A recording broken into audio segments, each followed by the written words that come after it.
Hello, my name's Adrian Goldberg and welcome to the Byline Times podcast. The Byline Times, it's what the papers don't say, what radio doesn't report and what telly doesn't tell you. This time, writer and historian James Hawes, who has written a must-have book, The Shortest History of England, which I read after devouring his previous tome, The Shortest History of Germany. There are so many fascinating takeaways from his England book. The perennial north-south divide in Britain, the idea that London and the South East rule through an innate conservative majority, and the subject I most want to talk to him about, what James sees as the inevitable decline of the UK as a political entity, and even the destruction of Britain as we know it. Underlying his analysis is a recognition, and perhaps a fear, of the growing English nationalism that fueled Brexit and propelled Boris Johnson to Downing Street. Before we get cracking, just a reminder that the Byline Times doesn't have wealthy backers or corporate interest to sustain it. We rely for income on people like you, taking out subscriptions to our brilliant monthly newspaper, the Byline Times. Your subs also help fund Byline TV, this podcast, and our fantastic news-breaking website, which is where you'll find details of how to subscribe. Just go to bylinetimes.com. That's bylinetimes.com. And if you have already done so, many thanks.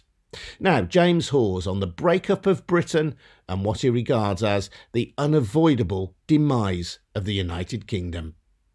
The first thing I think to remember, Adrian, and it's one of these things where often the things that we just see every day in our lives we're brought up with, we forget to even question them. And that's just how young the UK is. I mean, it's only 220 years old, and it was founded for one purpose. It was only founded to control Ireland. Now, really, it should have died 100 years ago. And in many ways, the leaving of Ireland was its death sentence, because if you have a club which you've created to control one member and that member goes, it immediately throws into question the whole reason for that existing in the first place. And I think historians of the future will see the leaving of Ireland as not just the beginning of the death of the British Empire, but as the beginning of the end of the UK as well. Of course, England, or the United Kingdom, hasn't quite left Ireland, because there's a little part in the north of Ireland, which is still part of the United Kingdom, and we'll come to that and its role in the possible destruction of the UK. But for people who haven't read your book, just explain why Ireland in particular then became the cause of the creation of the United Kingdom. For the United Kingdom, of course, came Great Britain, which was another artificial creation only a century earlier. Again, Great Britain itself is no great old time-honoured state. And that was created off the back of an England which was, by the end of the 17th century, essentially a failed state. Now, there's another book being published really recently by a Cambridge academic, which completely backs up this idea, that a long aftermath of the Reformation and the Civil Wars, we ended up, let's not forget this, we English, ended up inviting the Dutch to invade us. Now, if that's not the definition of a failed state, what is? Now, and out of the ruins of this, or the chaos of this, the so-called Glorious Revolution, Great Britain was founded. Now, Ireland was still notionally a separate state under what they call the dynastic union, had the same king, but it had its own parliament and so forth, unlike Scotland and Wales. That did not work. So by 1798, by the end of the 18th century, Ireland was in a state of complete rebellion, hoping for liberation by the French revolutionary forces which almost came to pass. And having crushed this extremely bloody rebellion in 1798, the government of Westminster decided to do what we now call direct rule. They decided the only option was to declare that Ireland was actually now a part of the same state, to be governed by London, and they invented a new name for it, the United Kingdom. So this UK whose flags we wave was only invented off the back of our inability to live with a separate Ireland. And when we say that Ireland wasn't working, it wasn't working from a very specifically English, London-centric point of view. Yes, it was not allowing itself, the Dublin Parliament even though the Dublin Parliament in the late 18th century was controlled by what's called the Protestant descendancy of landowning Protestants, even that was starting to show signs of wanting to act completely independently from London, so that it was not able to control Ireland by proxy anymore. So they had to go for, say, what we now call direct rule. So the creation of Ireland as an independent state just over 100 years ago now then, you think unpins the United Kingdom. Why does the UK from that point on have to start unfolding? If you look at what happened in those 10 years before 1922, it's a really extraordinary time in British politics because we have one particular figure, it was Winston Churchill, no less. And I myself was astonished to find this out. Churchill in 1913 said that the UK Parliament, which he loved the UK, that if the UK Parliament was to act as a UK Parliament, that is to enact the will of the whole UK, it had to force through Irish Home Rule because that was the will of the UK Parliament, of a majority of MPs. And he actually said in March 1913 that he would force this through even, quote, even if it meant bloodshed on an extended scale. Just think about that for a minute. This is Winston Churchill saying it was the job of the UK Parliament to force through Irish Home Rule, even at gunpoint, by the use of violence, if necessary, in other words, against the loyalists of Northern Ireland. Now, that's quite an incredible statement when you think about it from our perspective, but that's Churchill, not me, talking in 1913. And from our perspective, I think what we can see from that is that by failing to act as a genuinely UK Parliament, Westminster effectively declared the UK was a busted flush as an idea. And within this story arc as well, you have the difference between North and South. And North and South, not just in an English context, but in a British context. The South, you say, going back really to Norman times, if we can talk about it in these terms, has had an inbuilt conservative majority. It's where the landowning, property-owning wealth of the country has been concentrated. North of the River Trent has been a different country. It's been a different country. If you look back to the Iron Age, an Iron Age archaeologist, my brother was one actually, and he says, you can actually look at just the archaeological plan of a settlement in the Iron Age, and any decent archaeologist will tell you straight away if that's north or south of the Trent, because it's just that geology defines so much of us, particularly obviously until very recently, all the economy was agricultural for tens of thousands of years, ever since the invention of agriculture. So that if you have completely different geology and climate, which you do north of the Trent, different soil and everything, the rocks are 200 million years older in the north, it just changes the whole setup of your society. Of course, that switches around bizarrely in the Industrial Revolution because those same rocks just happen to contain all the minerals you want. And so what fascinatingly happens is that after the Industrial Revolution is you suddenly have the north is muscled up massively. And for the first time in history, really, the North can actually say, as it does in the height of the 19th century, we're actually challenging the domination of the South. That's why you get the Chartists in Manchester. You get Joseph Chamberlain in Birmingham trying to really challenge the notion of dominance from the South, because that twist of history has suddenly flipped things around so that what were the poorest agricultural soils have now become the richest mineral soils. And that's one of the great sort of things that's going on in Britain in the 19th century. But essentially, that North-South divide has been there. If you'd asked me when I started this book, when did the North-South divide start? I would probably have said Margaret Thatcher, deindustrialization. And I myself really, I have to say, I was completely astonished just to learn, for example, that in the 14th century, Cambridge and Oxford universities actually divided their student bodies up into Northerners and Southerners officially, Auroles and Boreales, as they called them, and called them separate nations was the word they used. It's extraordinary how far that goes back. It goes right back to the Venerable Bede, for God's sake, the first Anglo-Saxon historian. He divides the English into those who live north of what he calls the Humber, but he means the Trent, and those who live south of it. So it remains a defining fact of our politics to this day, I think. Once we get to the era of parliamentary politics, you suggest that north-south difference with an inbuilt conservative majority in the south has been exacerbated by our first-past-the-post system.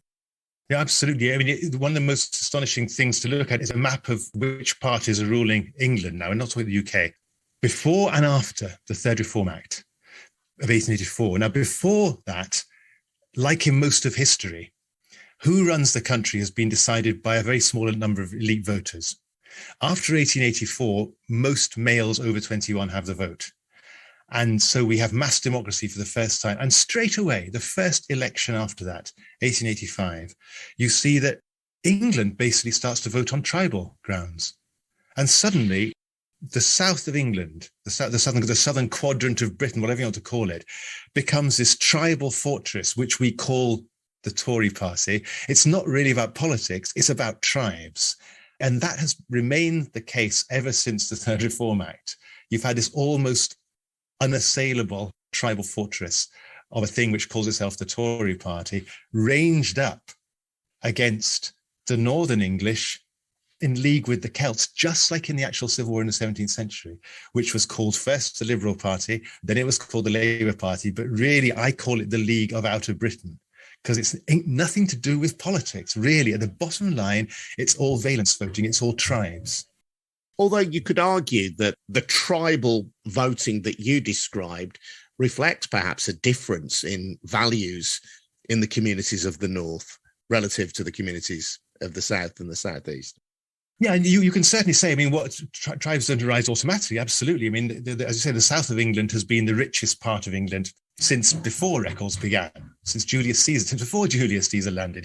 So that, yes, over centuries, over millennia, those different degrees of wealth, those different kinds of economy leads to a whole different way of organizing things, which then becomes a kind of self-generating sort of tribal culture, so that people in the north of England, rightly or wrongly, regard themselves as more instinctively communitarian, as more open, as more friendly to their neighbours and so forth, whereas people in the south of England seem to regard themselves as more kind of free market buccaneering sort of people with a tendency to tug the forelock to the local landowner and that sort of thing. So it's a very interesting, and the thing about this is that it's one of those things you don't, it's like not seeing your hand in front of your face. You get any random Englishman, say in a pub in Mallorca, meeting another random Englishman in a pub in Mallorca, within 2 seconds of meeting, they will put each other down as Southerners and Northerners. That's the first thing they'll do. The next thing they'll do is posh or not. and every English person will do those two operations within probably a second of opening their mouths to each other. It's quite extraordinary because forever in the sense of the North-Southern divide, and for 1,000 years in the sense of the class divide, this has been the case in England. So that if I introduce myself to you, you've never met me, and I say, my name is Hugo de Montmorency, you'll immediately assume I'm posh. And you'll probably be right, bizarrely, because the strangest fact of all is that there's this massive survey done in 2013, even reported in the Daily Mail, which said that if you have a Norman surname, you are statistically still more likely to go to Oxford and more likely to be rich. It's quite extraordinary how that's lasted. So we English, never mind the mess of the UK and things, we English ourselves are so messed up by this geographical split and by this class structure that's overlaid that for 1,000 years, that it's no wonder we're in such a political state. And going back to that Norman issue, the Norman conquest of 1066, from then onwards in English history, you have a small elite of people. The Normans intermarry with the elite English aristocracy, and they use language, particularly the French language, to distinguish themselves from, as it were, the indigenous English, the native English. And even, as you describe it, the English aristocracy, they buy into that, they intermarry, they adopt the manners, but crucially, they adopt the language of the Normans. And again, these are things which may seem as though they're based in history from hundreds of years ago, and they are, but they're still rooted today in our life, in our culture, and in our politics. Yeah, it's always best to show, not tell the ages. So here we go, right? I'm going to say to you 2 sentences in English to you and your listeners. Here's one. I can speak to you, my countrymen, using words, all of which are taken straight from the English tongue which the Normans stole from us. Or I can say, my compatriots, I address you this morning employing discourse derived entirely from the French language.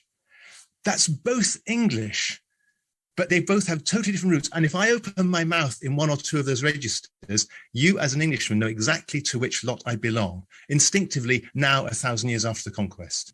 That works out then, post-industrial revolution, when you say there is this moment when this traditional north-south divide is briefly turned on its head, or at least challenged. How does the South maintain its control? How does it ensure that power and deference are still directed in its way, in its favour? And the answer you suggest is the creation of the public schools, which absorbed the sons, especially the sons, not the daughters, the sons of the wealthy industrialists, and gave them something that we call RP, received pronunciation, which took them away from the language of their forebears.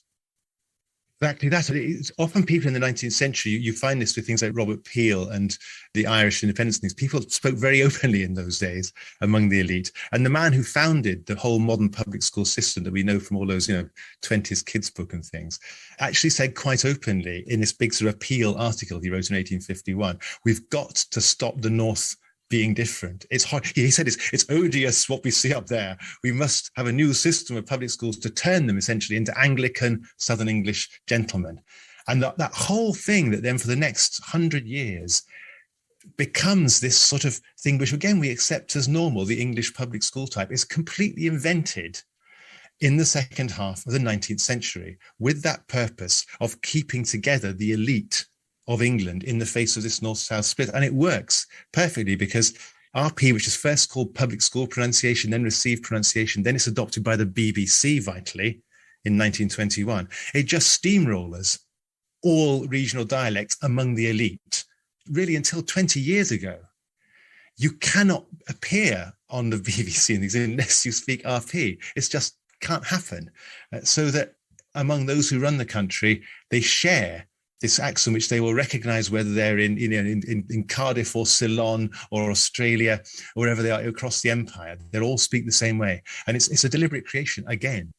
I want to come back then to the way in which Firstpastthepost helps to uphold as well this north-south divide, because you suggest that there is this innate Southern conservative bias, and then there's this range of parties who you describe as collectively the League of Outer Britain.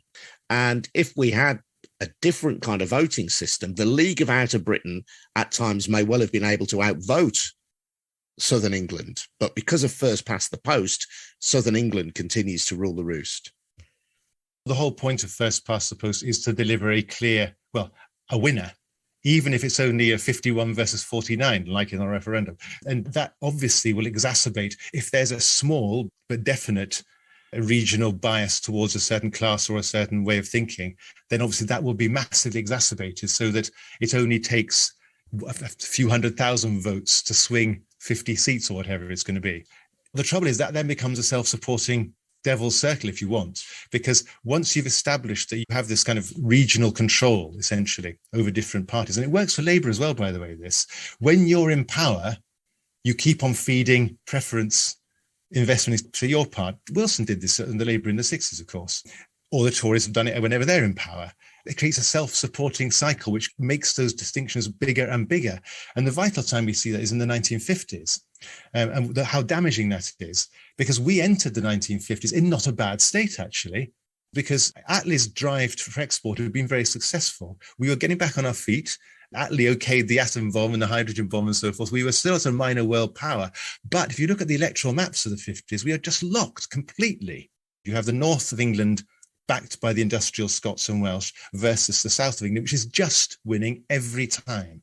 And so that the United Kingdom, through that vital decade, which we entered as the second biggest car maker in the world still and so forth, and by the time it finished, we'd lost that edge to France and Germany, just to take that one example. We'd lost the cutting edge to the Americans completely in aviation, both just concentrated on their core rather than talking about the nation of England as a whole. So you've got the beginning of the end, as you see it, of the United Kingdom, with Ireland's independence, or the majority of Ireland becoming independent in the early 1920s. And you have this other factor at play, which relates to the decade that you're now talking about, the 1950s, Britain emerging from the Second World War as a victorious nation. But it seems to be one of those cliches, but true, the nation that won the war and lost the peace. You say that post-war, the UK was the greatest debtor nation in history, saved by Marshall aid from the United States, but let down by poor governance. Absolutely. Poor governance and delusion. Now, Geoffrey Wheatcroft just published a really interesting book about the Shadow of Churchill, and how that by the time I was born, 1960, At that stage, we were still spending something like 8 or 9% of our GDP on defense, which we've been doing all through the 50s at a time when Germany was spending literally nothing on defense. So Germany was spending its money on new railways, electric railways and roads and things. We were spending so much. My father was a Navy officer in the 1950s and said Malta was still full of gigantic British fleets at a time when they were serving no useful purpose except to buttress the kind of fantasy that unfortunately our leading men on both parties had, that we were still somehow going to be a world power somehow. And that the trouble with that was that what we had to do, they all realized that what we had to do to stay a world power was ride on America's coattails. It was the only way to do it. Our politicians, right up to Blair, were just snow-blinded by this idea of being America's wingman. But to do that, we had to have inordinate defense spending to impress America. If America's going to treat us as special, which they did right up to the early 60s, they kept supporting the pound. We had to show we are worth having as an ally. So we had to spend more money on defense, which meant we were more dependent on the Americans. We got into this death spiral there of desperately trying to impress the Americans by spending more than we needed to on defense in order to stay a world power at their discretion. So it's a weird, and that whole period, the whole 20 years after the war, is just complete disaster for Britain. Interesting you say that. I mean, that's the key point, is we remained a world power, but at someone else's discretion, at the United States' discretion. But of course, ultimately, if you are a world power at somebody else's discretion, you're not really a world power. The world by then had changed. We were financially exhausted, and other countries, but most notably the United States, had developed economically, developed militarily, and simply were stronger than us on the world stage. I think it's important for people to understand that the real background to the whole Brexit thing is all about this. If you look at the people, the drivers of Brexit, people like Dan Hannan and Fox, when they were young men in the early 90s, they were members of that group that John Major himself, a Tory PM rather, called bastards. They wanted to break away from Europe in order to be essentially the 52nd state of a Republican America. That was their dream. That is their dream, frankly. That's what people like Aaron Banks really, really want. They want us to be, to all intents and purposes, an adjunct of Republican Trump-like America. That's why they love Trump so much. That's why they wanted to rip us away from Europe, to go for what they called, in fact, buccaneering capitalism, their fantasy. And that somehow, if we were just America's wingman again, we could be part of Empire 2.0, whatever they call it. So that fantasy is still there, and it's what's led to what is, in my humble opinion, the disaster of Brexit. So the delusion of empire forces Britain down a path into which Labour and Conservative subscribed from the 1950s onwards. Perhaps in later years, there has been a greater recognition that Britain is no longer an imperial power, and perhaps many people would find it offensive even that Britain would aspire to be one. But you think on the Tory right, that is the driver for Brexit, that Britain can somehow reclaim its imperial status, albeit with the continued permission of the United States, and that by leaving the EU, we are closer to achieving that. Anyone who looks back at the records of the 90s will find that that's the genesis of the Brexit fantasy. And the tragedy of it is, it's just a moth-eaten fantasy 30 years old now, because it was born at a time when the Soviet Union had just collapsed. And you could say, as a sane person in the early 90s, look, there's no other game in town. American-style liberal democracy is now bound to rule the world. China hasn't arisen yet. Russia's on its knees. Who else are you going to follow? So, okay, fine. Our national destiny is to follow the Americans into this brave new world of, George W. Bush and free market buccaneering. It wasn't insane then, although it was, deluded even then to think the Americans would care about us that much. But now it's just completely mad to detach yourself from the world's greatest free trade bloc, with China overtaking America in a virtual state of civil war. The notion that America is unchallenged hegemon of the world now is just bananas. And for us to willingly put all our national future on this one bet that the Americans will somehow treat us as a special case, which they're patently not doing in trade negotiations, is just completely bananas. In terms of the unstitching of the UK, is devolution a significant part? Is that the point at which the UK, in practical terms, starts to fall apart? It is, and it's been happening for far longer than we think. We go right back, Keir Hardie, founder of the Labour Party, on his personal manifesto, Home Rule for Scotland was part of it right from the start, back in the 1870s. We often forget that in 1912, there was actually a Home Rule for Scotland bill going through Parliament. It just got lost like so much else in the chaos of World War One. And the devolution, particularly as expressed by Blair's 1997 referendums in Scotland and Wales, it's kind of the last holding attempt, because that's when I talk about the League of Outer Britain, that's always been the strange thing about it. It's essentially a league of the Northern English, the industrial Celts and the Scots. But to hold that league together, you've got to do this really strange mental kind of jiggery-pokery where you're saying, okay, we can simultaneously satisfy the nationalists and hold the UK together. And it's always been really creaky, frankly. And Blair thought, that's why particularly he wanted referendums. He thought that if he could nail it down with a referendum, not just Parliament saying, that would put the SNP to bed. It just didn't work, obviously, because in fact what happened, of course, 18 years later is the SNP just destroyed Labour in Scotland. And that really is the death knell.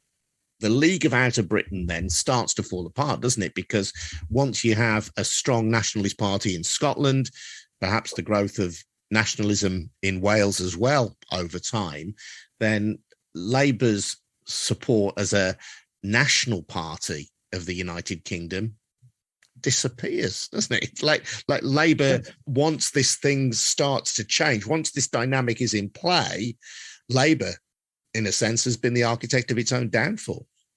Yeah, it was a downfall which was built in a sense from the start, because the great question of what is the UK in the age of democracy was never really answered, honestly, by people. It almost was under that liberal regime before the First World War, because what, again, at the risk of boring him to death, to quote Churchill, what Churchill wanted was a totally devolved UK. He wanted representatives from Dublin, Cardiff and Edinburgh, and from Yorkshire, Lancashire and the Midlands to be sent to London to what he called an imperial parliament, which would exist kind of side by side with the English parliament. And each country would have its own parliament. In other words, Churchill believed that the only way to hold the UK apart was to have a genuine, full-on devolution. Home rule for all was actually the official policy of the Liberal Party, of which Churchill was then a leading light.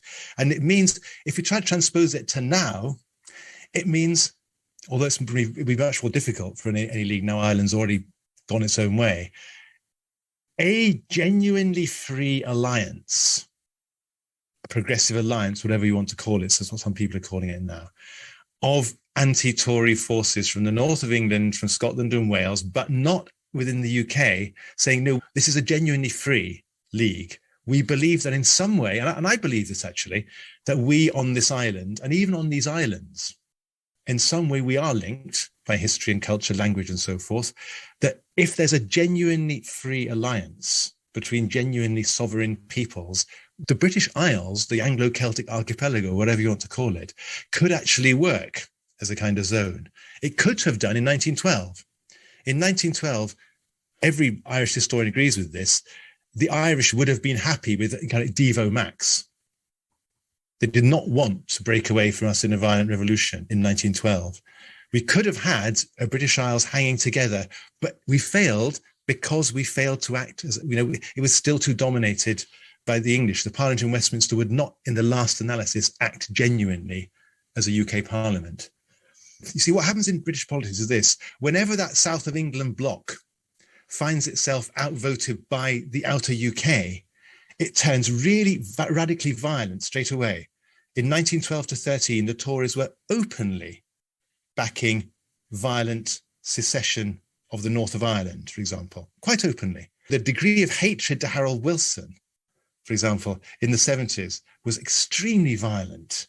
That's why you get that kind of dreaded tooth and claw under Thatcher. Let's stuff the north once and for all in the miners' strike, which was really what was going on, out of vengeance for that. And that's what you got again in the Blair years. Because let's not forget, Tony Blair never, ever took the southeast of England. The Tories always had a majority in the southeast. And so that corner of England, which feels itself outvoted by the UK, ends up hating the UK, frankly. And it wants to bust it up itself. And if it doesn't get its own way, it will tear it apart. In the end, it's the internal problems of England that make the UK impossible. And people would say that that is perhaps embodied then in the government of Boris Johnson. Well, what the Conservative Party did under Johnson is essentially they finally embraced their destiny, which was to become the party of English nationalism, based in the south, but trying strongly to appeal to the north, which they did in the late 19th century as well, let's not forget. And if any of your listeners come from Liverpool, for example, sorry about this, but, by playing the sectarian card, for example, the Tories successfully made Liverpool into a Tory stronghold right up to the 1950s. So that what you have then is that Boris Johnson's 2019 campaign was really just a reboot of Lord Salisbury's campaigns from the 1890s. So instead of saying we're appealing to the UK, he's saying, right, it's a pretty well open English nationalist appeal. We won't talk about Protestants and Catholics anymore because that's Victorian stuff, but we'll talk about English levelling up, or English jobs for English people, or English votes on English issues against the Scots, that sort of thing. But the appeal is really clearly, and it's not just me saying this, the Financial Times and people have noted this, is that really the Conservative Party under Johnson has changed to something very close to the English National Party in all but name. It's given up on Scotland. Everyone knows in the 29 campaign, the Tories just completely gave up on Scotland. And they appear to have given up on Northern Ireland, because behind the rhetoric, the creation of the border down the Irish Sea, which Boris Johnson said would only happen over his dead body, has happened. De facto, we have a border down the Irish Sea. In a sense, all that's happened is that some Tories, whether instinctively or under the kind of mind of some sort of mathematical electoral wizard like Cummings, or at least like he thinks he is, have sat down and said, look, actually, do you know what? The only thing that's stopping us ruling England forever is the UK. Because as things are presently looking, as they've been since the 1884 Reform Act, really, the Tories have won 7 out of 8 approximately elections in England in that time. In other words, the Tories might just have sat down in some quiet room and said, you know, we don't want the UK anymore. Because if we let the Scots go, let the Northern Irish go, who cares about Wales? We will rule England forever. And that's something that Northern English people should think of very carefully before they think of voting Johnson again. Because if that happens, if the UK falls apart, and I think it's going to happen, because when Scotland's gone, not just the UK, but Great Britain is a historical non-entity.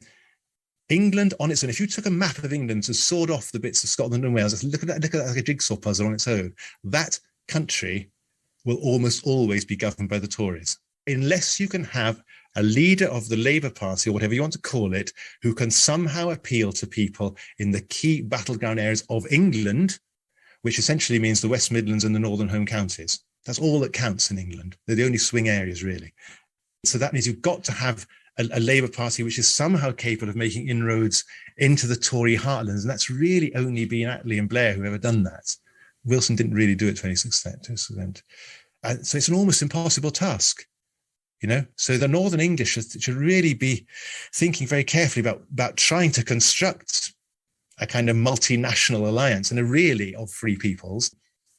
And because the issue was always, the Northern English always provided by far the most votes and foot soldiers and MPs in those alliances, which we call the Labour Party, the Liberal Party. But when it came to it, they weren't quite prepared to act like that. They still acted as English. They thought, right, we've now won our general election under Attlee or under Blair. Right, well, we'll just run the whole of England then. And they didn't really deliver. That's what led to Ireland leaving in the end. So that the Northern English have got to see which way the cookie crumbles, that without those Celtic allies, just like in the Civil War in the 17th century, without Celtic allies, the north of England cannot withstand the power of the south under usual circumstances. So they've got to create this alliance somehow, or else the whole of English politics is got to go through some melting pot experience. And history is not good on that, because the last time England was a separate country, in other words, before the union with Scotland, we were basically a failed state who's had to ask the Dutch to invade to sort us out, to stop us having another civil war. So I really do have grave, grave doubts about the stability of England as a separate country if it ever came to that.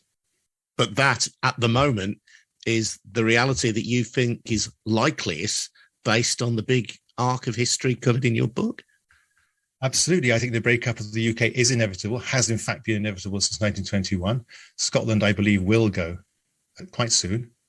I think really since the COVID epidemic struck 2 years ago now, everything has been frozen. And I said in the book, it's like one of the scenes from The Matrix. So the bullet's coming towards your head and suddenly everything freezes. And the bullet's just coming very, very, very slowly towards our heads. But the moment, if and when, God willing, the COVID finally unthaws, at that moment, that bullet's going to come back to full speed and it's going to hit the UK right between the eyes. And it's coming. James Hawes and his book, The Shortest History of England, is out now. Before I go, just a reminder that this podcast is funded by subscriptions to the monthly newspaper, The Byline Times. Find out how to subscribe at bylinetimes.com. And just a special word of thanks from me as well to all the people who help promote this podcast on social media. We don't have a marketing budget, so every share on Facebook, every retweet really does make a difference. So cheers, and thanks also to Harvey White, who does so much of the production legwork behind the scenes. I'm Adrian Goldberg. This has been the Byline Times podcast. Thanks for listening. See you next time.